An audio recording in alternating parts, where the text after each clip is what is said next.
અમારા ગ્રુપ દ્વારા એક સુંદર વાર્તા રજૂ થાય છે કે શાંતિથી નિહાળવા વિનંતી। એક મોટું સુંદર જંગલ હતું।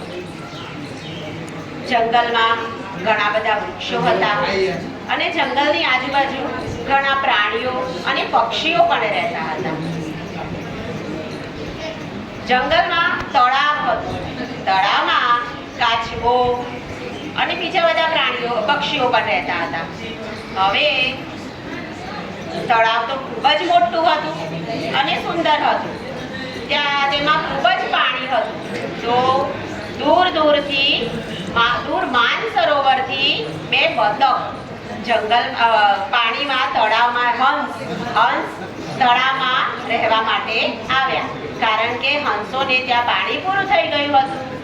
હવે તળાવમાં કાચબાભાઈ પણ રહેતા હતા। કાચબાભાઈ હતા ને એ બહુ જ બોલકણા હતા।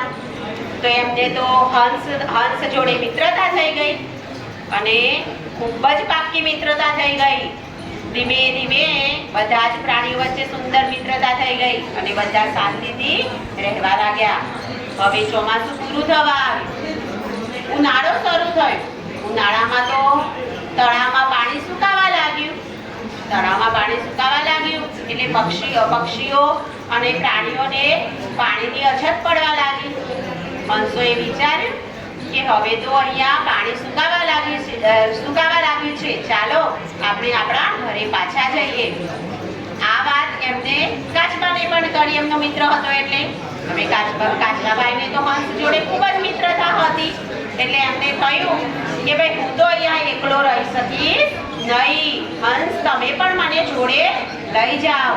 હંસોએ ખૂબ જ વિચાર કર્યો અને પછી એમ કીધું, સારું કાચબા, હું તને જોડે લઈ જઈશ, પણ તારે અમારી એક વાત માનવી પડશે। તું ખૂબ જ બોલકણો છે, લફલફિયો છે, એટલે તારે વાતો બંધ કરવી પડશે। કાચબાભાઈ કે ચોક્કસ, તમે કહેશો એમ જ હું કરીશ, પણ તમે મને તમારી સાથે લઈ જાઓ। તો હંસ હતા એક લાકડી લઈ આવ્યા।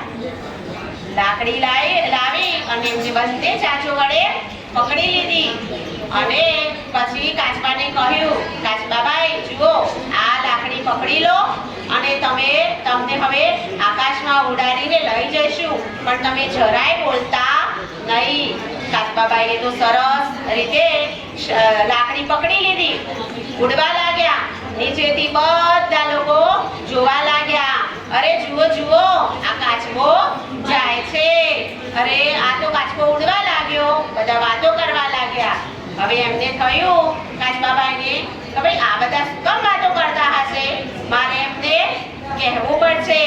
એવું જેવા બોલવા ગયા કાચબાભાઈ, એવા તો લાકડીમાંથી એમની પકડ છૂટી ગઈ અને કાચબાભાઈના રામ રમી ગયા।